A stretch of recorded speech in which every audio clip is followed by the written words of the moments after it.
they allowed us in. It took a while for everyone to walk up to the camera and remain comfortable. But after a while, as I said, it was just a matter of deciding where to point the camera and how to film the event. And then Charles just sort of he did the rest. He just lived his life as I guess he ordinarily lives it. We weren't with him 24/7, but on the road for 24/7. When y'all first came, y'all were running those cameras 24/7, and that was and that was really the first time that I'd gotten to work with y'all. In that kind of environment where it wasn't, Camp Katrina, like all that was done on the fly. Mm-hmm. But and to have y'all into my home, and then to watch the way that y'all worked, I'll never forget. Is Ashley listening? Ashley's online. Yeah, she can hear. Because I will never forget how she just wrapped herself around the camera, and she would just be like a statue standing there in the room, intimately into that camera, and it was like, wow, yeah, this girl knows what she's doing. That was one of the things that that was when we first started working together, and that would really, that sealed the deal for me, is watching how intently and involved and how much y'all loved what you were doing. So, I had to be myself. I had to. If you're gonna take all that time and money and effort to come mess with me, well then, I'm gonna give it my all. Well, can you tell us a little bit about when you first realized it was Joanie? Because that's not in the movie. How did you know that the voice of you heard was Joan of Arc? I did not find out that she was Joan of Arc until I got to New Orleans. Right. And then she showed me, through the statue and through third persons, So I kept it, when I first moved to New Orleans, I lived on Decatur Street. I went from Monroe, Louisiana to New Orleans and pulled up and parked next to the most beautiful block on the most beautiful street in the most beautiful city in the world. I showed you, David.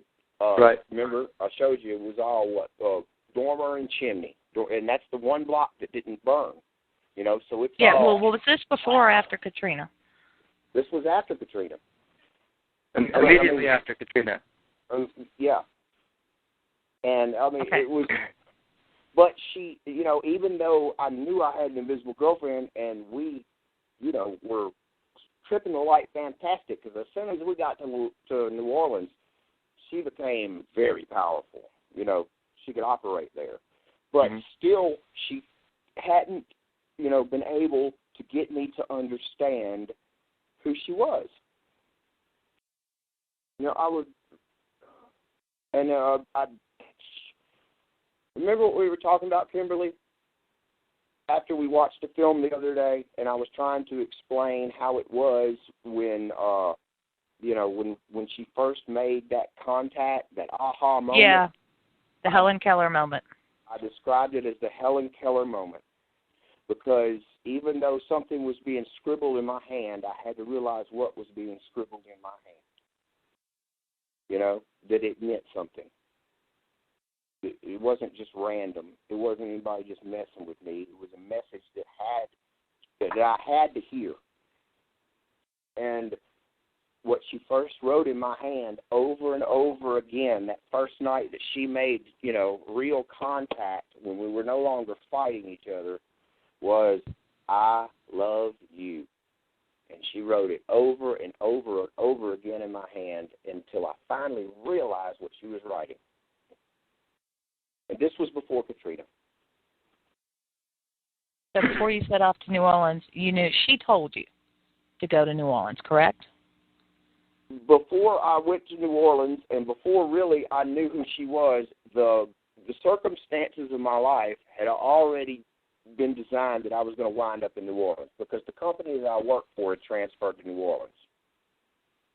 I worked for a construction company, and my construction company went down there to New Orleans to work, down there.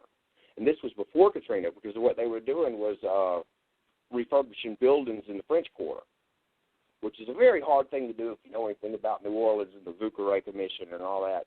But, so, the door had been opened, but Katrina sealed the deal.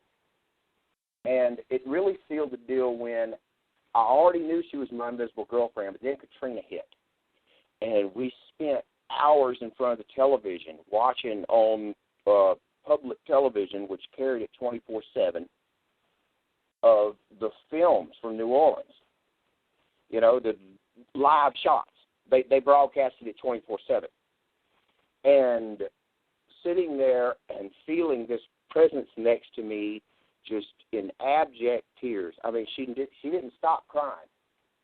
She cried and she cried and she cried and she cried and she cried. And I knew I had to go then. Okay. So I wound up going. I mean, and there was obstacles kept getting thrown in my way, but there were also other people who, helped me work through those obstacles. Call them random friends, random strangers, whatever. Okay. Right. Hello? And that's, yes. And that's when we met. All right, but I just want to say, don't let me run it off at the mouth, Kimberly. No, keep on going. We want to hear, how did Charlie meet Joanie? You go to New Orleans, you pull up, Katrina has hit. What happens next? Okay, well, that's not how Charlie met Joanie, but I can start from that point. Well, either one. Pick one. All right, well, I can go from there. Is that, all right, here I am suddenly in New Orleans with my invisible girlfriend who had gotten nothing but stronger and stronger as we went. Okay. All right, so you're on your way to New Orleans, and you still don't know it's Joanie. Right. I just knew, okay. But I knew that I had a real invisible girlfriend. All right, now, I'm gonna stop you for a second. Okay. When all this started, and all this craziness started abounding from out of nowhere, right? Or do you want to tell that? Tell that story you told me about. I don't want to blow it, but that story about how it happened. You don't want me to back up and even go to the very beginning?